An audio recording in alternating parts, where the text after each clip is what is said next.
నమస్కారం. సుఖీభవకు స్వాగతం. ఈ రోజు సుఖీభవలో మోకేలు మార్పిడి కొంతైనా మేలే, ఊపిరికి కాలుష్యం పొగ, నల్లటి ద్రాక్ష ఆరోగ్యానికి రక్ష, పెద్ద పేగులో క్యాన్సర్ నయమవుతుందా? ఇంకా హెల్త్ టిప్. మలి వయసు జీవనాన్ని దుర్భరంగా మార్చే మోకాళ్ల నొప్పులకు పరిష్కారంగా ఇవాళ మొత్తంగా మోకిలు మార్పిడి చేయటాన్ని మనం చూస్తున్నాం. అయితే ఈ సర్జరీతో ఉన్న చిక్కేమిటంటే దెబ్బతిన్న మోకిలు భాగంతో పాటు ఆరోగ్యంగా ఉన్న ఇతర భాగాల్ని, లిగమెంట్లను కూడా తొలగిస్తున్నారు. దీంతో మోకాలి కదలికలు పరిమితమవుతున్నాయి. దీనికి పరిష్కారంగా పాక్షిక మోకీలు మార్పిడి సర్జరీ అందుబాటులో ఉంది. కార్టిలేజ్ కొంతమేరకు మాత్రమే దెబ్బతిన్న వారికి ఈ పాక్షిక మోకీలు మార్పిడిని ఒక చక్కటి పరిష్కారంగా చెబుతారు డాక్టర్లు. పాక్షిక మోకీలు మార్పిడి గురించిన పూర్తి వివరాల్ని ఇప్పుడు తెలుసుకుందాం. మోకీలు మార్పిడి అనగానే మనందరికీ ముందుగా మొత్తం కీలు మార్పిడి చేయటమే గుర్తుకొస్తుంది. ఈ విధానంలో అరిగిపోయిన మోకీలు భాగాన్ని మొత్తంగా తొలగించి దాని స్థానంలో లోహంతో గాని లేదా సిరామిక్తో గాని చేసిన కృత్రిమ కీలును అమరుస్తారు. అయితే మోకీలు భాగంలో కార్టిలేజ్ అంటే మృదులాస్థి బాగా అరిగిపోవటం అనేది అందరిలోనూ ఒకేలా ఉండకపోవచ్చు. కొందరిలో కీలులో ఒక భాగంలోనే దెబ్బతినొచ్చు. ఇలాంటి వారికి కీలు మొత్తాన్ని తొలగించాల్సిన అవసరం ఉండదు. దెబ్బతిన్న భాగాన్ని తీసేసి అంతవరకు మాత్రమే సరిచేస్తే సరిపోతుంది. సరిగ్గా ఇక్కడే పాక్షిక మోకీలు మార్పిడి పరిష్కార మార్గాన్ని చూపిస్తోంది. కీళ్ల నొప్పులతో బాధపడే వారిలో 30% మందికి కీలులో 1/3 భాగమే దెబ్బతింటుంది. ఇలాంటి వారికి పూర్తి మోకీలు మార్పిడి కన్నా పాక్షిక మోకీలు మార్పిడే ఉత్తమం. పాక్షిక మోకీలు మార్పిడిని మనలో చాలామంది మొత్తం కీలు మార్పిడికి ప్రత్యామ్నాయంగా భావిస్తూ ఉంటారు. కానీ నిజానికి ఇవి రెండు వేరువేరు పద్ధతులు. పాక్షిక మోకీలు మార్పిడిలో దెబ్బతిన్న భాగాన్ని మాత్రమే తొలగించి దాని స్థానంలో కృత్రిమ పరికరాన్ని అమరుస్తారు. మిగతా ఎముక, మృదులాస్థి, లిగమెంట్లు, టెండాన్ల వంటి కండర బంధనాలన్నిటినీ అలాగే ఉంచుతారు. సో మనం నీ రీప్లేస్మెంట్ గురించి డిస్కస్ చేసేటప్పుడు ఇది మన నీ రీప్లేస్మెంట్ ఇంప్లాంట్ అండి. పైన మెటల్ ఉంది, కింద ఇక్కడ మెటల్ ఉంది, మధ్యలో ప్లాస్టిక్ ఉంది. Now this covers both the areas. So medial condyle and lateral condyle రెండు ఇన్వాల్వ్ అయ్యి దీన్ని టోటల్ నీ రీప్లేస్మెంట్ అంటాము. In a certain situations around 10% పేషెంట్స్లో వాళ్ళకి కంప్లీట్ అవసరం పడకపోతే డ్యామేజ్ అంత సివియర్ లేకుండా ఓన్లీ 1 పార్ట్ డ్యామేజ్ అయిందనుకోండి, అప్పుడు మనం ఓన్లీ పార్షియల్ రీప్లేస్మెంట్ చేయవచ్చు. అంటే ఈ అవుటర్ పార్ట్ ఉండదు, ఈ outer part of the surgery ఉండదు, ఓన్లీ ఈ పార్ట్ ఉంటుంది. So either the medial or the lateral part, inner part, outer part only half change అవుతాయి. ఇవంతా మన నార్మల్ బోనే ఉంటుంది. సో ఫ్యూచర్లో అదే డ్యామేజ్ అయినప్పుడు అప్పుడు టోటల్ని రీప్లేస్మెంట్ చేసుకోవచ్చు అని థాట్ ప్రాసెస్ ఉంటుంది. సో పార్షియల్ చేసుకోవాలా, టోటల్ చేసుకోవాలా, మన డాక్టర్ ఎక్స్పీరియన్స్ బట్టి డాక్టర్ ఒపీనియన్ తీసుకొని డిసైడ్ చేయాలి. But 90 to 95% of surgeries by and large are total knee replacements. Because దాని సక్సెస్ బాగుంటుంది, లైఫ్ బాగుంటుంది, రికవరీ బాగుంటుంది. పార్షియల్ రీప్లేస్మెంట్స్కి దాని అడ్వాంటేజెస్ ఉన్నాయి, బట్ దాని డిసడ్వాంటేజెస్ ఆల్సో ఉంటాయి. సో అవన్నీ మనం డాక్టర్తో డిస్కస్ చేసుకొని అప్పుడు చేయాలి. పార్షియల్ రీప్లేస్మెంట్ అంటే లిగమెంట్స్ ఏమీ ముట్టుకోము. So more of a natural feeling ఉంటుంది నీలో. దాంతో కింద కూర్చోవచ్చు, పద్మాసనం వేసుకోవచ్చు, అండ్ ఆల్సో మనకు సర్జరీ చేసినట్లు కానీ ఫీలింగ్ చాలా తక్కువ ఉంటుంది అండ్ రికవరీ ఆల్సో ఫాస్ట్ ఉంటుంది. But compare to total knee replacement చూస్తే ఎప్పుడైనా ఫ్యూచర్లో పెయిన్ వచ్చే ఛాన్స్ హయ్యర్ ఉంటుంది కంపేర్ టు టోటల్ నీ. సో సక్సెస్ బిట్వీన్ బోత్ అవన్నీ చూసుకొని మనం డిసైడ్ చేసుకోవాలి. టోటల్ నీ రీప్లేస్మెంట్లో మాదిరే పాక్షిక మోకీలు మార్పిడి విధానంలోనూ మంచి ఫలితాలు కనిపిస్తాయి. మొత్తం మోకీలు మార్పిడిని చేయించుకున్న వారు కాలును పూర్తిగా వంచలేరు. అదే పాక్షిక మోకీలు మార్పిడి తర్వాత మోకాలును పూర్తిగా వంచవచ్చు. కండర బంధనాలు అలాగే ఉండటం వల్ల కదలికలన్నీ మునుపటిలాగానే ఉంటాయి. ఎలాంటి పనులైనా చేసుకోవచ్చు. కింద కూర్చోవాలనుకుంటే కింద కూర్చోవచ్చు. సాధారణంగా కృత్రిమ మోకీలు 20 ఏళ్ల వరకు మన్నుతుంది. ప్రస్తుతం మన జీవన కాలం బాగా పెరిగింది. ఎంతో మంది 80-90 ఏళ్ల వయసులోనూ మంచి ఆరోగ్యంతో ఉంటున్నారు. ఈ నేపథ్యంలో చిన్న వయసులోనే మొత్తం మోకీలను మార్చాల్సి వస్తే ముందు ముందు మరోసారి మోకీలను మార్చాల్సి రావచ్చు. అప్పుడు తిరిగి సర్జరీ చేయటం అన్నది చాలా కష్టంగా మారచ్చు. ఫలితాలు కూడా అంత బాగుండకపోవచ్చు. అందువల్ల మోకీలులో కొంత భాగమే దెబ్బతిన్న వారికి ముందుగా పాక్షిక మోకీలు మార్పిడిని ప్రయత్నించటమే మేలు. అవసరమైతే వీరికి ముందు మొత్తం మోకీలు మార్పిడి చేయటానికి సులువుగా ఉంటుంది. పార్షియల్ రీప్లేస్మెంట్ మనం చేసేది only one part is damaged అండి. నా లాంగ్ టర్మ్ స్టడీస్ మనం చూస్తే పార్షియల్ రీప్లేస్మెంట్కి టోటల్ రీప్లేస్మెంట్కి కంపేర్ చేసినప్పుడు లాంగ్ టర్మ్ రిజల్ట్స్ అంటే 20 years ఏ ఇంప్లాంట్ ఎక్కువ వస్తుంది అంటే టోటల్ రీప్లేస్మెంటే వస్తుంది 20 years లాంగర్. సో యంగ్ పీపుల్లో మనం పార్షియల్ ఇప్పుడు చేసి ఒక 15 years తర్వాత మళ్ళీ టోటల్గా చేసుకోవచ్చు. So all this discussion is based only మనకు మీ నీ అరుగుదల బట్టి. ఆన్ టేబుల్ మనం ఎక్స్రేలో చూసి పార్షియల్ అనుకుంటాం, కానీ కొన్నిసార్లు ఆపరేషన్ చేసేటప్పుడు ఆ పార్షియల్ సరిగా ఉండదు, మనం ఓన్లీ టోటల్ చేస్తే బెటర్ అని కానీ ఒపీనియన్ రావచ్చు. So this has to be decided by the doctor. But surgery చేసే ముందు డిసైడ్ చేస్తాం, కానీ on table also will have to decide. అప్పుడు పేషెంట్తో డిస్కస్ చేస్తాం after that also. So both the options అదే. బట్ పార్షియల్ యంగర్ ఏజ్ గ్రూప్లో చేయవచ్చు and one get a more natural feeling. So ఇంకో పార్ట్ డ్యామేజ్ కాకోకుండా. సో ఎనీ ఏజ్లో partial చేయవచ్చు, not just young or old. But క్రైటీరియాలో follow కావాలా, వాళ్ళ డాక్టర్ ఒపీనియన్ చూసుకొని వాళ్ళకి ఇండికేషన్ ఉంటే పార్షియల్ చేసేది also is a possibility. Partial replacement చేసిన తర్వాత కానీ సేమ్ మన రొటీన్ నీ రీప్లేస్మెంట్ చేసినట్లే ఫిజియోథెరపీ అవన్నీ చేయాల్సి వస్తుంది, ఎక్సర్సైజెస్ చేయాల్సి వస్తుంది. But compare to normal surgery total నీ కన్నా పార్షియల్లో కొంచెం ఫిజియోథెరపీ తక్కువ ఉంటుంది అండ్ పేషెంట్స్ చాలా మటుకు సొంతంగా చేసుకోగలుగుతారు. ఎక్సర్సైజెస్ సొంతంగా చేసుకోవచ్చు, అవసరం పడితే కింద కూర్చోవచ్చు, అవన్నీ యాక్టివిటీస్ చేసుకోగలుగుతారు. But still like a total knee replacement they have to be careful and take care of the implant. దాన్ని హై ఇంపాక్ట్ యాక్టివిటీ చేయకూడదు అండ్ సేమ్ ప్రోటోకాల్స్ వాకింగ్ అవన్నీ చేసుకోవచ్చు. పార్షియల్ తర్వాత మోర్ న్యాచురల్ ఫీలింగ్ ఉంటుంది యాజ్ కంపేర్ టు టోటల్ని. Because totally replacement చేసినప్పుడు out of the 4 లిగమెంట్స్లో 1 or 2 మేము తీసేస్తాము. But in partially replacement ligaments ఏవి ముట్టుకోము, ఓన్లీ బోన్ ఎక్కడ డ్యామేజ్ అయిందో అక్కడే రీసర్ఫేస్ చేసి షేప్ చేసేసి ఇంప్లాంట్ పెడతాం. పార్షియల్లీ రోబోటిక్తో చేయవచ్చు ఆర్ నార్మల్ ఆల్సో చేసుకోవచ్చు. So depending on that more natural feeling ఉంటుంది and recovery also compare to totally slightly faster by a week or 10 days. పాక్షిక మోకీలు మార్పిడి చేయించుకున్నాక మోకీలు భాగంలో రెండో వైపున కార్టిలేజ్ క్షీణిస్తూ ఉంటే ఎలా అనే అనుమానం చాలా మందికి వస్తూ ఉంటుంది. కానీ పాక్షిక మోకీలు మార్పిడి చేయించుకున్న 95% మందిలో 15 ఏళ్ల వరకు కృత్రిమ పరికరం సమర్థంగా పనిచేస్తున్నట్లు అనుభవాలు చెబుతున్నాయి. అంటే మార్పిడి అనంతరం మోకీలులో రెండో వైపు భాగంలో కార్టిలేజ్ క్షీణించటం అనేది పెద్దగా కనబడటం లేదనే అర్థం. సాధారణంగా మన బరువు చాలా వరకు మోకాలికి లోపలి వైపునే పడుతూ ఉంటుంది, కాబట్టి అరుగుదల కూడా ఆ వైపే ఎక్కువగా ఉంటుంది. పాక్షిక మోకీలు మార్పిడి అనంతరం మన శరీర బరువు మోకాలుపై సరి సమానంగా పడుతుంది, కాబట్టి రెండో వైపున కార్టిలేజ్ క్షీణించే అవకాశాలు తక్కువగా ఉంటాయి. ఇక టోటల్ నీ రీప్లేస్మెంట్తో పోలిస్తే పాక్షిక మోకీలు మార్పిడిలో త్వరగా కోలుకునే అవకాశాలు ఎక్కువగా ఉంటాయి. 2 నెలల తర్వాత అన్ని పనులు చేసుకోవచ్చు. అయితే ఇతర ఆపరేషన్లో మాదిరే ఈ సర్జరీలోనూ ఇన్ఫెక్షన్ల వంటి సమస్యలు ఉండవచ్చు. అంతకు మించి పెద్ద ముప్పులేవి ఉండవు. అయితే ఎముకలు దృఢంగా లేని వారికి, కృత్రిమ పరికరం సరిగా కుదురుకోని వారికి మోకీలు భాగంలో ఎముక విరిగే ప్రమాదం ఉంటుంది. అందువల్ల ఎముకలు బలహీనంగా ఉన్నప్పుడు పాక్షిక మోకీలు మార్పిడికి వెళ్ళకపోవటమే మేలు. హెల్త్ న్యూస్ మీకోసం.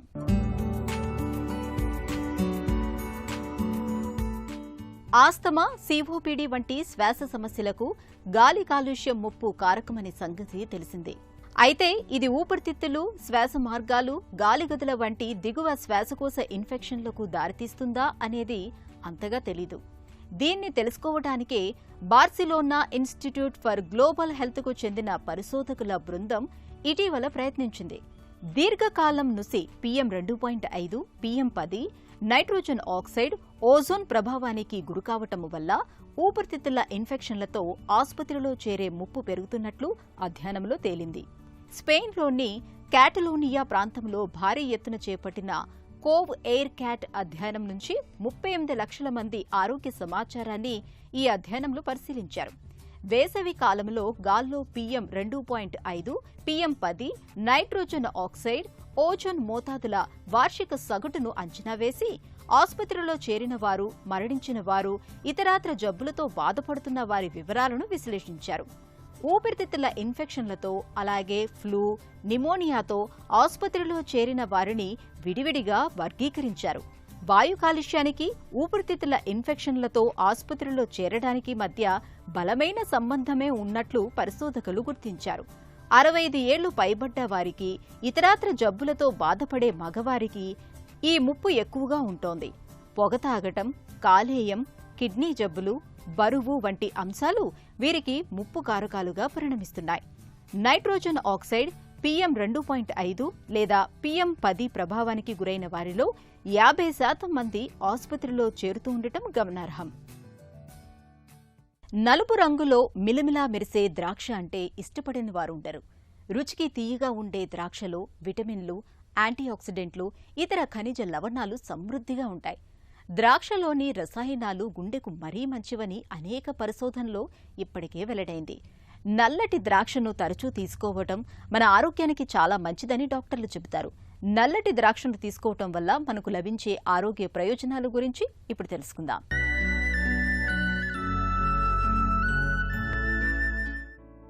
మిలమిలా మెరిసే నల్ల ద్రాక్ష ఆరోగ్యానికి ఎంతో మంచివన్నది తెలిసిందే. ఇవి పెద్ద వయసు వారికి చాలా మేలు చేస్తాయి. నల్ల ద్రాక్షలో 82% నీరే ఉంటుంది. వీటిలో అతి తక్కువ క్యాలరీలు ఉండటానికి అదే కారణం. ఇక నల్ల ద్రాక్షలో రెస్వరట్రాల్, ఫ్లేవనాయిడ్స్, యాంథోసైనిన్స్ వంటి యాంటీ ఆక్సిడెంట్లు పుష్కలం. ఇవి రక్తం గడ్డగట్టడాన్ని నెమ్మదింపజేస్తాయి. ద్రాక్షలో సమృద్ధిగా ఉండే విటమిన్ సి పోషకం మన రోగ నిరోధక వ్యవస్థను బలంగా తయారు చేస్తుంది. ఫ్లేవనాయిడ్స్, పాలీఫెనాల్స్ రక్త ప్రసరణను మెరుగుపరిచి గుండె జబ్బుల ముప్పును తగ్గిస్తాయి. రెస్వరట్రాల్ అల్జీమర్స్ వ్యాధి పురోగతిని తగ్గించగలదని పరిశోధనలు సూచిస్తున్నాయి. రెస్వరట్రాల్ క్యాన్సర్ పెరుగుదలను తగ్గించినట్లు పరిశోధనల్లో వెల్లడైంది. 50 ఏళ్లు పైబడిన వారు 2 వారాలు రోజూ ద్రాక్షను తినటం వల్ల వారిలో పెద్దపేగు క్యాన్సర్ ప్రమాద సూచికలు తగ్గినట్లు పరిశోధనల్లో గుర్తించారు. అంతేకాదు, రెస్వరట్రాల్ అనేది మన జ్ఞాపక శక్తిని, మెదడు పనితీరును మెరుగుపరచటంలోనూ, ఊబకాయాన్ని తగ్గించటంలోనూ ఎంతగానో తోడ్పడుతుంది. ద్రాక్షలోని యాంటీ ఆక్సిడెంట్లు ఫ్రీ రాడికల్ కణాలతో పోరాడి వృద్ధాప్య లక్షణాలను తగ్గించటంలో ఎంతగానో సహాయపడతాయి. ద్రాక్షలోని కాల్షియం, మెగ్నీషియం వంటి మినరల్స్ ఎముకలను బలంగా ఉంచుతాయి. విటమిన్ ఏ రోగ నిరోధక శక్తికి తోడ్పడుతుంది. కణాల ఎదుగుదలకు, కంటి ఆరోగ్యానికి దోహదం చేస్తుంది. అనారోగ్యాల నుంచి త్వరగా కోలుకోవటానికి ఉపయోగపడుతుంది. ద్రాక్షలోని పీచు జీర్ణక్రియను మెరుగుపరుస్తుంది, మలబద్ధకాన్ని నివారిస్తుంది. అయితే రక్తస్రావ సమస్యలు ఉన్నవారు, శస్త్రచికిత్సకు సిద్ధమవుతున్నవారు ద్రాక్ష పండ్లను ఎక్కువగా తీసుకోకూడదు. ఒకవేళ తీసుకున్నా పరిమితంగా తీసుకోవటం మంచిది. పెద్దపేగు క్యాన్సర్ తొలి దశలో గుర్తిస్తే చికిత్స తేలికే, ఫలితాలు కూడా మెరుగ్గానే ఉంటాయి. ఆ మాటకొస్తే పరీక్షల సాయంతో ముందుగానే గుర్తించవచ్చు. అది క్యాన్సర్గా మారకుండానూ చూసుకోవచ్చు. అయినా కూడా మన దగ్గర పెద్దపేగు క్యాన్సర్ కేసులు ఏటికేడు పెరుగుతూనే ఉన్నాయి. మారిపోతున్న ఆహారపు అలవాట్లు, బద్ధకంతో కూడిన జీవనశైలి పెద్దపేగులో క్యాన్సర్కు ఆజ్యం పోస్తోంది. తొలి దశలో ఎలాంటి లక్షణాలు కనిపించకపోవటం, ఒకవేళ లక్షణాలు కనిపించినా మలబద్ధకమో, విరేచనాల్లో, గ్యాసో, అజీర్ణమో, పొట్ట ఉబ్బరమో అని పొరబడటం వల్ల మనలో చాలామంది పెద్దపేగు క్యాన్సర్ను సకాలంలో పసిగట్టలేకపోతున్నారు. దీంతో అది క్యాన్సర్ అని నిర్ధారించుకునేసరికి ఆలస్యమై ప్రాణాల మీదకొస్తోంది. ఈ నేపథ్యంలో పెద్దపేగులో క్యాన్సర్కు కారణాలు, పరిష్కార మార్గాల గురించి డాక్టర్ని అడిగి ఇప్పుడు తెలుసుకుందాం. పెద్దపేగులో క్యాన్సర్ ఎందుకొస్తోంది? కారణాలేంటి? పెద్దపేగుకి క్యాన్సర్ రావడానికి కారణాలు ముఖ్యంగా చూసినప్పటికైతే, ఒకటి జన్యుపరంగా రావచ్చు ఫర్ 10 to 15%. ఇంకో 80 to 90% లైఫ్ స్టైల్ చేంజెస్ వల్ల కానివ్వండి, ఎన్విరాన్మెంటల్ ఎక్స్పోజర్ వల్ల కానివ్వండి. ఇప్పుడు జన్యుపరంగా వచ్చే కారణాలు చూసినట్టయితే ఫెమిలియల్ అడినోమటస్ పాలిపోసిస్ అనే ఒక సిండ్రోమ్, లేదంటే HNPCC అనే ఒక సిండ్రోమ్, MAP అనే ఒక సిండ్రోమ్.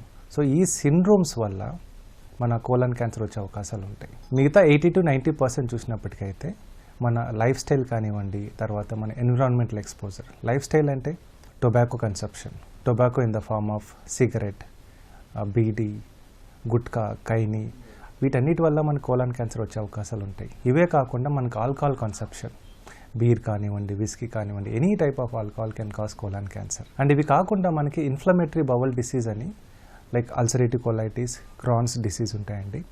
వీటి వల్ల కూడా మనకి కోలాన్ క్యాన్సర్ వచ్చే లాంగ్ స్టాండింగ్ 5 to 10 years ఉంటాయి. వీటి వల్ల కూడా మనకి కోలాన్ క్యాన్సర్ వచ్చే అవకాశాలు ఉంటాయి. ఇవే కాకుండా మన డైటరీ హ్యాబిట్స్, ఎవరైతే ఫ్రూట్స్ అండ్ వెజిటబుల్స్ తక్కువగా తీసుకుంటున్నారో, అండ్ ఎవరైతే మనకి రెడ్ మీట్ తరచుగా తీసుకుంటున్నారో, వీళ్ళల్లో కూడా కోలాన్ క్యాన్సర్ వచ్చే అవకాశాలు ఎక్కువగా ఉంటాయి. కోలన్ క్యాన్సర్ ముప్పు ఎవరికి ఎక్కువ? కోలాన్ క్యాన్సర్ మనకి ఏజ్ పెరిగే కొద్దీ రిస్క్ ఎక్కువ ఉంటుందండి. సో యూజువల్గా 40 years దాటిన వాళ్ళకి, 45 years ఉన్న వాళ్ళకి వస్తుంది. అండ్ మగవాళ్ళలో ఎక్కువగా వస్తుంది వెన్ కంపేర్ టు ఆడవాళ్ళలో. అండ్ అది కాకుండా ఈ రిస్క్ ఫ్యాక్టర్స్ అయితే ఎవరికైతే ఉంటుందో వాళ్ళందరికీ మన కోలాన్ క్యాన్సర్ ఎక్కువగా వచ్చే అవకాశాలు అయితే ఉంటాయి. So the most common symptom and sign ఏంటి అంటే అక్కడ కోలాన్ క్యాన్సర్లో పుండ్ అవడం వల్ల, బ్లీడింగ్ అవడం వల్ల, ఆ బ్లీడింగ్ కంటిన్యూస్ బ్లీడింగ్ తక్కువ మోతాదులో కంటిన్యూస్ బ్లీడింగ్ అవడం వల్ల కొన్ని రోజుల తర్వాత అనీమియా డెవలప్ అవుతుంది. సో అనీమియా అంటే కొన్ని ఫ్యూ స్టెప్స్ వెళ్ళగానే మనకి ఆయాసం రావడము, కొన్ని స్టెప్స్ ఎక్కగానే మనకి ఆయాసం రావడం లాంటివి జరుగుతాయి. అదే మనకి లెఫ్ట్ సైడ్ కోలాన్ క్యాన్సర్ అయితే మనకి అబ్స్ట్రక్టివ్ సిమ్టమ్స్ వస్తాయి. ఫర్ ఎగ్జాంపుల్ మోషన్స్ అవ్వకపోవడము, 3-4 డేస్ అయినా మోషన్స్ అవ్వకపోవడము, లేదంటే రోజుకి ఒక 3-4 టైమ్స్ మోషన్స్ అవ్వడము. మోషన్స్ అంటే ఏమవుతుందంటే అక్కడ యూజువల్లీ మన మోషన్స్ వెళ్ళిన తర్వాత ఒక సాటిస్ఫైడ్ ఫీలింగ్ ఉంటుంది, ఒక కంప్లీట్ క్లియర్ అయిపోయింది అన్న ఫీలింగ్. బట్ ఎవరికైతే లెఫ్ట్ సైడ్ కోలాన్ క్యాన్సర్ ఉన్న వాళ్ళకి ఏంటంటే ఈ ఫీలింగ్ ఉండదు, ఇంకా ఏదో ఉండిపోయినట్టు ఉంటుంది. ఇదే కాకుండా మనకేంటంటే మోషన్స్లో రక్తం పడ్డం. పెద్ద పేగులో క్యాన్సర్ ఎందుకు ప్రమాదకరం? సో కోలాన్ క్యాన్సర్ అర్లీగా మనం డిటెక్ట్ చేసినట్టయితే క్యూర్ అయ్యే అవకాశాలు ఉంటాయి. నెగ్లెక్ట్ చేసినట్టయితే అది ఇతర ఆర్గాన్స్ స్ప్రెడ్ అయిపోయి అది క్యూర్ అయ్యే అవకాశాలు తగ్గిపోతాయి. దాని ద్వారా మనకి లైఫ్ స్పాన్ తగ్గిపోతుంది. ఈ డైటరీ హ్యాబిట్స్ చేంజ్ అవ్వడం వల్ల కోలాన్ క్యాన్సర్ పెరిగిపోతుంది. అండ్ ఈ సిమ్టమ్స్ ఏదైతే ఉంటాయి కోలాన్ క్యాన్సర్స్కి నార్మల్గా ఎవరికైనా రావచ్చు. ఇప్పుడు ఫ్రీక్వెంట్ మోషన్స్ అవ్వడం అన్నది అండ్ మోషన్స్లో రక్తం పడడం అన్నది నార్మల్, ఇప్పుడు మనకి పైల్స్ ఉన్న వాళ్ళకి కూడా అవుతుంది. సో వాళ్ళు ఏం చేస్తారంటే నెగ్లెక్ట్ చేస్తారు. నెగ్లెక్ట్ చేయడం వల్ల అడ్వాన్స్ స్టేజ్కి వెళ్ళిపోద్ది, దాని ద్వారా మిగతా ఆర్గాన్స్ స్ప్రెడ్ అయిపోద్ది. సో కోలాన్ క్యాన్సర్స్ వల్ల సిమ్టమ్స్ నెగ్లెక్ట్ చేసినట్టయితే ముందుకెళ్ళిపోయి అది ప్రాణానికి ప్రమాదం అవుతుంది. పెద్ద పేగులో క్యాన్సర్ను ఎలా నిర్ధారించుకుంటారు? ఎలాంటి పరీక్షలు చేస్తారు? ఎవరికైనా ఈ సిమ్టమ్స్ ఉన్నాయనుకోండి, సో ఫస్ట్ మేము ఏం చేస్తామంటే ఒక స్కాన్ ఏదైనా చేస్తాము. అండ్ దాని ద్వారా పేగు మొత్తం బాగుందా, క్లియర్ ఉందా లేదా, ఎక్కడైనా డైలిటేషన్ ఉందా లేదా చెక్ చేసుకుంటాము. అదేవిధంగా బ్లడ్లో సీరం సిఈ అని ఒక టెస్ట్ చేస్తాం. దాంట్లో సీరం సిఈ అని ఒక టెస్ట్ పెరిగినట్టయితే కోలాన్ క్యాన్సర్లో పెరుగుతుంది. సో నెక్స్ట్ ఒకవేళ పెరిగినట్టుంటే దట్ ఇండికేట్స్ ఎక్కడో ఒక చోట క్యాన్సర్ ఉన్నదనక ఇండికేట్ చేస్తుంది. నెక్స్ట్ మేము కొలనోస్కోపీ కానీ సిగ్మాడోస్కోపీ కానీ ఆ స్కాన్ బట్టి, ఆ సీరం సిఏ రిపోర్ట్ని బట్టి కొలనోస్కోపీ కానీ సిగ్మాడోస్కోపీ కానీ ప్లాన్ చేస్తాము. దాన్ని బట్టి ఎక్కడైనా మాకు ఆ గ్రోత్ కానీ లేకపోతే క్యాన్సర్ కానీ కనిపిస్తే దాని నుంచి బయాప్సీ చేసి దాన్ని కన్ఫర్మ్ చేయడం జరుగుతుంది. ఒకసారి కన్ఫర్మ్ అయిన తర్వాత నెక్స్ట్ స్టేజ్ నిర్ధారిస్తాం, ఏ స్టేజ్లో ఉంది. ఎందుకంటే మొత్తం ట్రీట్మెంట్ మొత్తం ఆ స్టేజ్ని బట్టే డిపెండ్ అవుతుంది. సో ఆ స్టేజ్ నిర్ధారించడానికి మేము whole body scan PET CT చేస్తాము. దాని ద్వారా మనకి స్టేజ్ కూడా తెలుస్తుంది. సో ఇప్పుడు కోలాన్ క్యాన్సర్ని క్యాన్సర్ స్క్రీనింగ్ ప్రోగ్రాంలో ఇంక్లూడ్ చేసి మనం ఒకవేళ ఉన్నట్టయితే మనం మళ్ళీగా డిటెక్ట్ చేసుకోవచ్చు. ఇప్పుడు క్యాన్సర్ స్క్రీనింగ్ అంటే ఇప్పుడు నార్మల్గా ఉన్న ఇండివిజువల్ వెళ్ళి కోలాన్ క్యాన్సర్ ఉందా లేదా చెక్ చేసుకోవడం, దాన్ని క్యాన్సర్ స్క్రీనింగ్ అంటాము. సో కోలాన్ క్యాన్సర్కి అయితే మనకి చాలా టెస్ట్లు ఉన్నాయండి. స్టూల్ అకల్ట్ బ్లడ్ టెస్ట్ అని ఒకటి, స్టూల్ డిఎన్ఏ టెస్ట్ అని ఒకటి, అదేవిధంగా సిగ్మాడోస్కోపీ, సిటీ స్కాన్, తర్వాత కొలనోస్కోపీ, ఇలాంటివి చాలా టెస్ట్లు ఉన్నాయి స్క్రీనింగ్కి. సో ఎవరైతే 40 to 45 years మీద ఉన్నారో మేల్స్ అండ్ ఫీమేల్స్ వాళ్ళలో కోలాన్ క్యాన్సర్ స్క్రీనింగ్ డెఫినెట్గా చేసుకోవాలి. ఇప్పుడు usually stool Akal blood test కానివ్వండి, స్టూల్ డిఎన్ఏ టెస్ట్ కానివ్వండి, ఆ స్టూల్లో ఆ డిఎన్ఏ క్యాన్సర్ కణాలు ఉన్నాయా లేదా కూడా చెక్ చేస్తాం. కాకపోతే ఇది కంబర్సమ్ ప్రాసెస్, అది ప్రాసెస్ స్టూల్ని తీసుకోవాలి, ప్రాసెస్ చేయాలి. సపోజ్ ఎవరికైనా ఇది ఇష్టం లేదనుకోండి, మనం కొలనోస్కోపీ కానీ సిటీ స్కాన్ కానీ చేసుకోవచ్చు. ఒకవేళ కొలనోస్కోపీ చేసుకున్నట్టయితే 10 ఏళ్ళకు ఒకసారి కొలనోస్కోపీ చేసుకుంటే సరిపోతుంది. అదే ఈవెన్ సిటీ స్కాన్ అయితే 5 yearsకి ఒకసారి మనం సిటీ స్కాన్ చేసుకున్నట్టయితే సరిపోతుంది. అదేవిధంగా సిగ్మాడోస్కోపీ చేసుకున్నట్టయితే మనం 5 yearsకి ఒకసారి సిగ్మాడోస్కోపీ చేసుకుంటే సరిపోతుంది. సో ఏ టెస్ట్ బెస్ట్ అన్నది మన పేషెంట్స్ని బట్టి, వాట్ ఆర్ దేర్ ప్రిఫరెన్సెస్ని బట్టి, మన డాక్టర్ని బట్టి మనం డిసైడ్ చేసుకోవచ్చు. కోలాన్ క్యాన్సర్కు చికిత్స ఎలా ఉంటుంది? కొత్తగా వచ్చిన చికిత్సలేంటి? కోలాన్ క్యాన్సర్కి మిగతా క్యాన్సర్ లాగా స్టేజ్ని బట్టి ట్రీట్మెంట్ ఉంటుంది. ద బెస్ట్ ట్రీట్మెంట్ ఏంటి అంటే కోలాన్ క్యాన్సర్కి సర్జరీ. ఇప్పుడు 1వ స్టేజ్ కానివ్వండి, 2వ స్టేజ్ కానివ్వండి, 3వ స్టేజ్ కానివ్వండి, ఏ స్టేజ్లో అయినా సర్జరీ చేసి మనం దాన్ని కంప్లీట్గా తీయగలిగితే that is the best treatment. Surgery చేసిన తర్వాత స్టేజ్ 2 తర్వాత స్టేజ్ 3 ఉన్న కోలాన్ క్యాన్సర్స్కి మేము కీమోథెరపీ ఇస్తాం. అదే స్టేజ్ 4లో వచ్చారనుకోండి, అప్పుడు మాకు సర్జరీ అయ్యే అవకాశాలు తక్కువగా ఉంటాయి. అప్పుడు ఏం చేస్తామంటే కీమోథెరపీ కానివ్వండి, టార్గెటెడ్ థెరపీ కానివ్వండి, లేదంటే ఇమ్యూనోథెరపీ కానివ్వండి, ఆ మాలిక్యులర్ ప్రొఫైల్ చేసిన తర్వాత మేము డిసైడ్ చేస్తాం. కీమోథెరపీతో పాటు టార్గెటెడ్ థెరపీ లైక్ బెవాసిజుమాబ్ కానివ్వండి, ఆర్ ఈజీఎఫ్ఆర్ ఇన్హిబిటర్స్ లైక్ సెట్యుక్సిమాబ్, పెనిటుమాబ్ లాంటివి ఇంక్లూడ్ చేయడం జరుగుతుంది. అదే కాకుండా ఇమ్యూనోథెరపీ PD-L1 పాజిటివ్ ఉన్న, MMR పాజిటివ్ ఉన్న ఇమ్యూనోథెరపీ లాంటి ఆధునిక ట్రీట్మెంట్, లేటెస్ట్ ట్రీట్మెంట్ ఆప్షన్స్ కూడా ఉన్నాయి మన కోలాన్ క్యాన్సర్కి. సర్జరీ తర్వాత మళ్ళీ క్యాన్సర్ వచ్చే అవకాశం ఉంటుందా? కోలాన్ క్యాన్సర్కి స్టేజ్ని బట్టి మళ్ళీ వచ్చే రిస్క్ ఉంటుందండి. ఇప్పుడు సపోజ్ స్టేజ్ 1 ఉందనుకోండి, సర్జరీ చేసాము, ట్రీట్మెంట్ కంప్లీట్ అయిపోయింది, మళ్ళీ వచ్చే క్యాన్సర్ రిస్క్ ఒక 5 to 10% ఉంటుంది. అదే స్టేజ్ 3 ఉందనుకోండి, మళ్ళీ తిరిగి వచ్చే అవకాశాలు ఆల్మోస్ట్ 40 to 50% ఉంటుంది. డెఫినెట్గా మన ఇనీషియల్ స్టేజ్ ఆఫ్ డయాగ్నోసిస్ని బట్టి మళ్ళీ వచ్చే అవకాశాలు, మళ్ళీ వచ్చే రిస్క్ కూడా అంతే ఉంటుంది. పెద్దపేగు క్యాన్సర్ నివారణకు ఎలాంటి జాగ్రత్తలు తీసుకోవాలి? సో ఇప్పుడు మనం రిస్క్ ఫ్యాక్టర్ చూసినప్పుడైతే మన environmental changes and dietary habits are the main reasons for colon cancer. ఇప్పుడు మన హెల్తీ డైట్ అడాప్ట్ చేసుకున్నట్టయితే, ఎగ్జాంపుల్ టొబాకో అవాయిడ్ చేసుకోవడము, limit alcohol consumption and sedentary life style prevent చేసుకోవడము, మన యాక్టివ్గా ఉండడము, వెయిట్ లాస్ అవ్వడము, ఓకే, వెయిట్ ప్రాపర్గా పెట్టుకోవడము, తర్వాత మన ఏదైతే ఉన్నాయో ఈ ట్రీట్మెంట్ అల్సరేటివ్ కోలైటిస్ వాటికి ప్రాపర్గా ట్రీట్మెంట్ తీసుకోవడము, మన డైటరీ హ్యాబిట్స్ ఎస్పెషల్లీ మన వెజిటబుల్స్ అండ్ ఫ్రూట్స్ ఇంక్లూడ్ చేసుకోవడము, అదేవిధంగా మన రెడ్ మీట్ కన్సంప్షన్ తగ్గించుకోవడం, ఇలాంటివి చేస్తే మనం almost 30 to 40% of the time మన కోలన్ క్యాన్సర్ రాకుండా మనం నివారించుకోవచ్చు. పెద్ద పేగులో క్యాన్సర్ విషయంలో అవగాహన పెంచుకోవడంతో పాటు అప్రమత్తంగా ఉండటం చాలా అవసరం. మల విసర్జన తీరుతెన్నుల్లో మార్పులు కనిపిస్తున్నప్పుడు, మలంలో తరచూ రక్తం పడుతున్నప్పుడు ఆలస్యం చేయకుండా వెంటనే క్యాన్సర్ను నిర్ధారించే కొలనోస్కోపీ చేయించుకోవాలి. క్యాన్సర్ నిర్ధారణ అయినప్పుడు సత్వరమే వైద్యం తీసుకోవాలి. ఒక చిన్న చిట్కా మీకోసం. అండాశయాల్లో నీటి బుడగలతో బాధపడుతున్నప్పుడు నాగకేసరాలు, పుష్యానురాగాల చూర్ణాలను తేనెతో కలిపి నిత్యం తీసుకుంటూ ఉండండి. పీసీఓడీ బాధలు క్రమంగా తగ్గుముఖం పడతాయి.